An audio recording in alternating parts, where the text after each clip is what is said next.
Hello dear friends, welcome to another episode of Ex Libris. In this episode we've got a guest, and we've got a fellow blogger guest and a fantasy writer.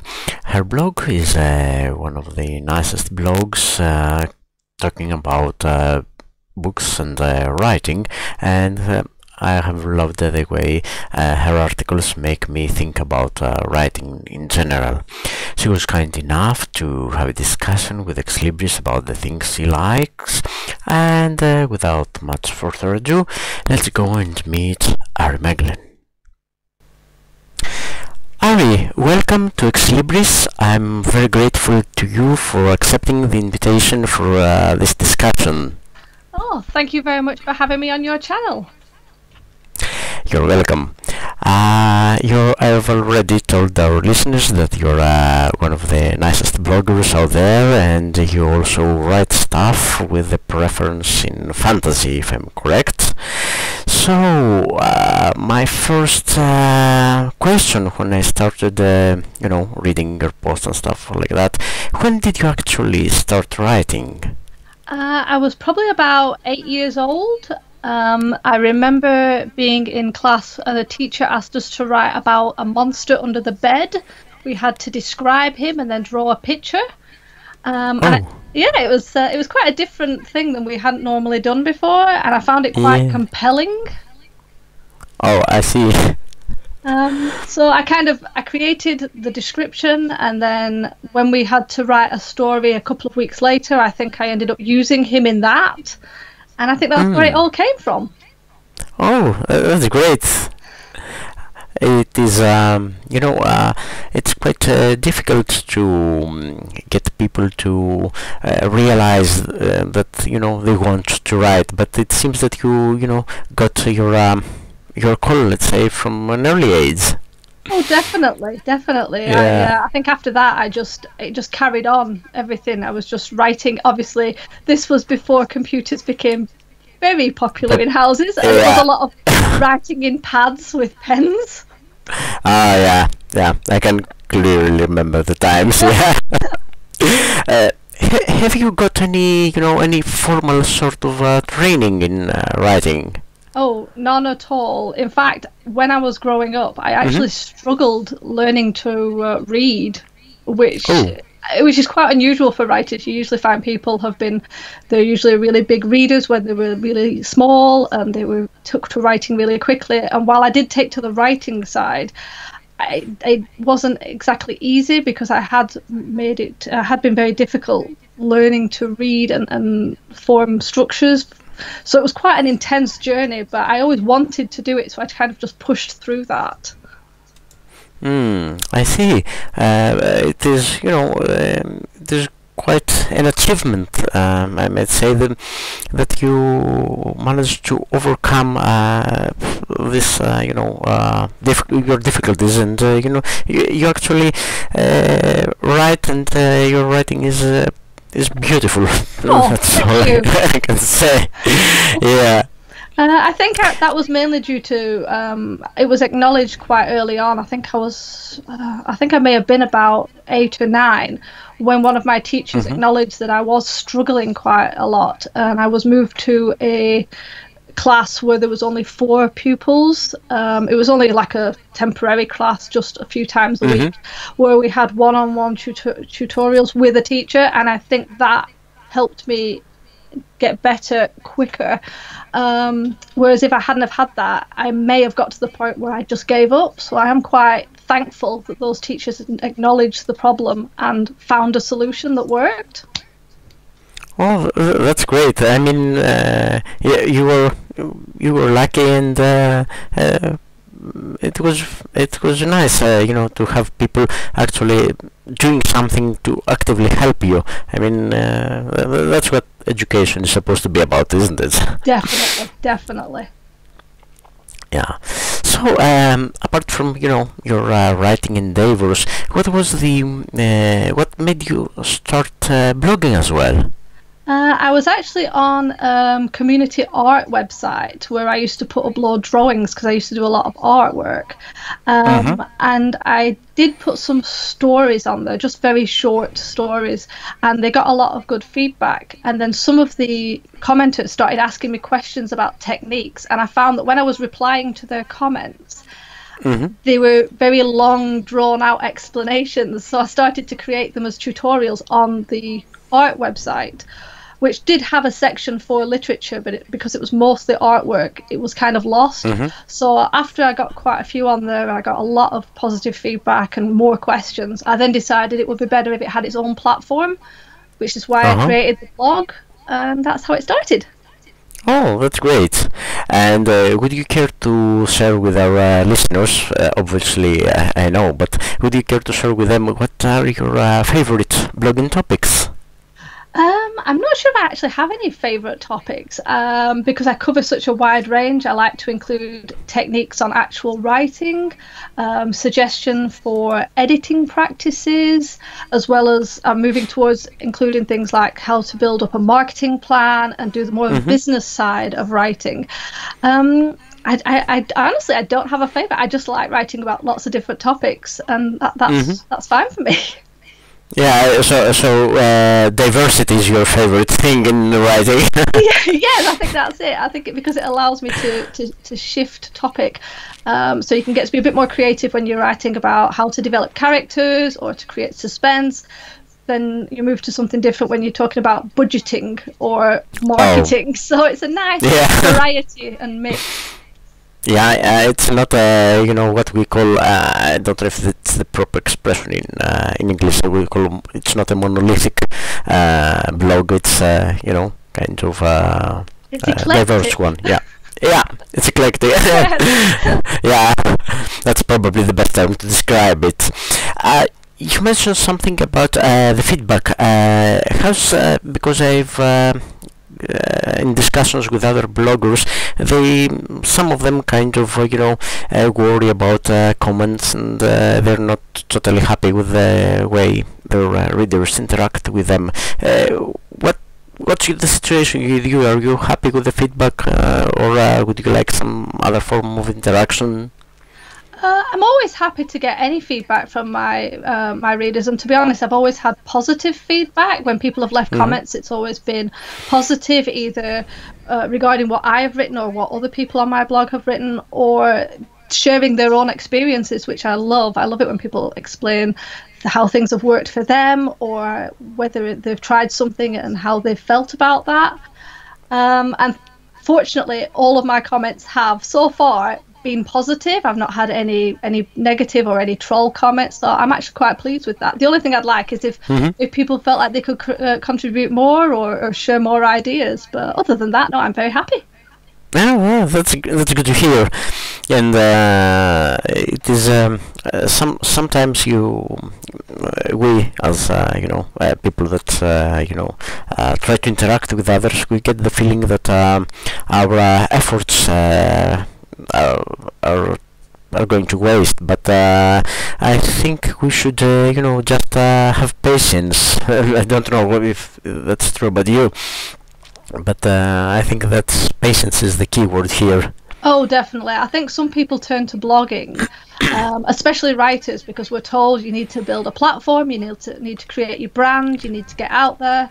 People start a blog, put posts up and expect this instant interaction and instant comments and things, whereas actually it takes a long time to build up, and you have to interact, you have to go to other blogs, you have to talk to people, you have to share your thoughts, and then it sort of becomes this nice cycle where people kind of drift back and forward to each other's blogs. And yeah, I think patience is definitely a key. I mean, it can take months or even years to build up a nice following and start having those interactions. I mean, I've started having more comments last year than the 3 years previous.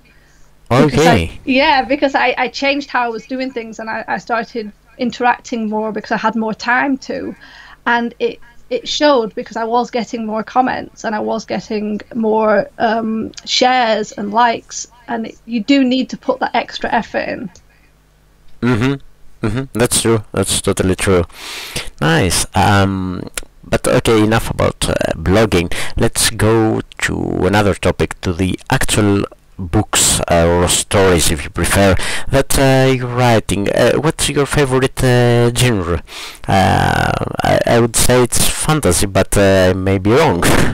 No, it definitely is fantasy, but I bounce between what I call traditional fantasy, which is usually when it's set in another world, and there's like, that's where you'd get your dragons and things like that. But then there's also the urban fantasy, which is usually more modern, and it's based on like Earth in this sense, but there'll be other sort of creatures around. So I do like fantasy, but I kind of use both of those as well. Yeah. I have in the past written some science fiction stories and dabbled in crime, the genre. That's interesting. I think that's what actually, when I first started writing more novel-size stories, I did actually start with those, with science fiction, because I really liked science fiction movies. Yeah, and then as I moved on. Go on. Yeah, but now I just have to ask you, a Trekkie or a Star Wars fan? I am a Trekkie. I like Star Wars, but not as much, and I'll be honest, I haven't seen any of the newer movies. They didn't interest me, so I am a Trekkie. Yeah, even a Star Wars fan, I would suggest to skip episodes 1 to 3. Yes, I have been told that. I was sorry for that, but it's nice because science fiction, at least for my generation, was a big thing, and yeah. So, would you care to share with our listeners that might have the artistic touch, the writer's touch, let's say, what is your favorite method of creating a book? How do you piece it together? It's quite sporadic, actually. It usually starts with a very random idea, and it's almost never a plot idea. It will be just a simple scene, or maybe a character comes to mind, and I usually churn that over in my mind for a few days until it creates the thread of a plot. Then I try and write some scenes around it, kind of give me a feel of the character. I don't plan my books out immediately. I do plan, just not at the early stages. I try to get a feel for everything first, get a voice and a look of the characters and the world that they're in. Then I start brainstorming stronger plot ideas, because obviously most of my stories will have a main plot and then several subplots, so I usually have to think about those. Then I start writing, and I don't write in linear. I will write in scenes, so I can jump around the novel, because I usually write the strongest scenes first. They're the ones that are in my head, and they're sort of like chunnering to get attention. And then I will mix them up and try and create them into chapters. So there is some plotting, there is some kind of winging it. But yeah, it's probably not the best method, but it is the one that works for me. Yeah, I mean, there's not a concrete method to write a book, that's for certain. Some writers have, and I'm always quite amazed by the kind of writers that can write a book from start to finish, stuff like that. But but it has never happened for me, or for most of the writers I know. Definitely not. It seems so alien that anyone can do that. Yeah. Would you care to share with us just a few details about your current work in progress, your current writing? The current one that I'm writing is a preternatural urban fantasy. So it's set in modern day, but it has all sorts of supernatural beings running around. It's at about 96,000 words at the moment, and it's being edited. I've actually been writing this, because it's the first book in a series. I've been writing this series since I was about 18. And I have thousands and thousands of scenes already written that go through most of the books. I've got about at least 5 books worth of scenes and plots. And I did actually write the first book a couple of years ago, and then I put it to one side, and I was messing with the other books that were going to come after that. And when I came back to it, I decided I was completely unhappy with it, and I'd changed some of my characters the way they seemed to be, and the book didn't fit, so I kind of shredded it all away, kept the characters, created a whole new plot, just changed a few things, but and I actually wrote that last year at the beginning of the year, and have been sort of like tweaking it and messing with it all year, and now I'm actually at the editing stage. Cool. So it's always revise and edit process. Yes. I mean, I think originally when I'd written the first novel, and I originally was happy with it. When I came back to it, I thought, oh no, it needs something. So I started shredding parts of it out, and as I did that more and more, I realized I'd completely destroyed the entire book, and it was just a whole new plot, just with the same characters. So it is technically a whole new novel written from scratch, but it's in a world that I've felt like I've been in for a very long time, with characters I know inside and out because I've had them since I was 18. Oh, that's nice. It's like, you know, they're like family, right? I guess. Definitely. Nice. That's nice. I mean, writing is not, you know, a straightforward, painless process. Oh no, definitely not. It's very painful at times. So take heed, you listeners. It's not that easy to write a book, huh? So I also guess that you read a lot. I mean, I haven't yet met a writer that doesn't read books. Oh yeah, I do try and read a lot of books. I read because I absolutely just love reading. I think it's a really nice pastime just to be able to sink into somebody else's world. But obviously the more you read, the better writer you are. I've never understood anyone who wants to be a writer and doesn't read much. I think you have to read a lot. And I do try and do the reading challenges that Goodreads have, where you can state how many books you want to read in a year. Yeah. I don't always manage it, but I do try and aim for about 50 books a year. Oh, that's great. That's great. I wish I could manage 50, but you know, never seem to get the time. Or well, actually, if I tried to read less, you know, big ones, I might get there. I think it's a good excuse to buy more books.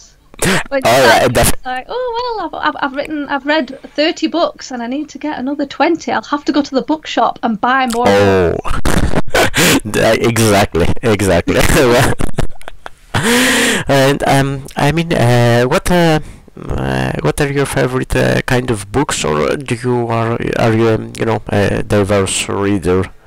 I think my all-time favorite are fantasy and sci-fi books, so I will always go back to those, but I do actually try and read a large range. I have read horror and thriller and romance and crime and mystery, because I think you do need to do that, because even if you don't want to write fantasy, or if you don't want to write horror, you can learn something from those techniques.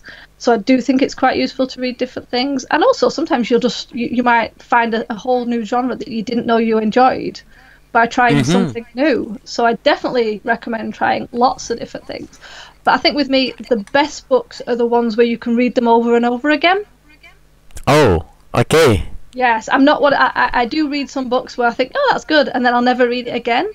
But the ones I really love are the ones that will sit on my bookshelf and I can go back to them like 8 or 9 times a year if I want to, because I love reading so much. Oh, that's great. That's great. It's totally amazing you can do that. But yeah, I mean, getting back to a favorite book and you know, going through favorite scenes and dialogues and stuff like that is quite thrilling. That's really that's true. So, have you got any final words of advice for our listeners, especially those that are aspiring writers?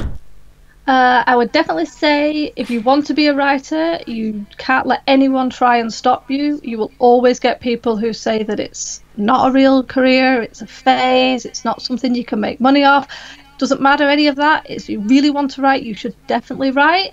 It's not easy, and it will definitely take a lot of work, and you do need to hone your skill. It's not just a case of writing a novel and pushing it out for publishing. It does take a lot of work and a lot of mental strain as well, but it's definitely worth it to do that writing. Great.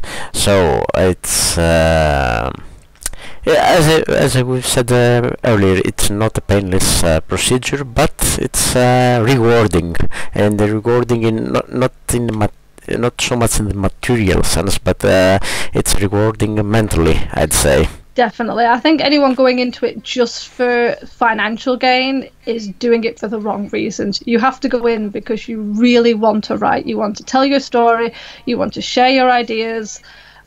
That is what it's all about. Anything else is a bonus. Great. So, Ari, thank you very much for this discussion.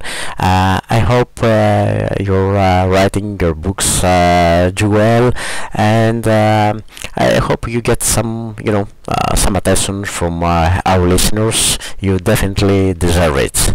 So, thank you again for coming to Ex Libris. Thank you for having me. It was my pleasure. Bye-bye. Bye.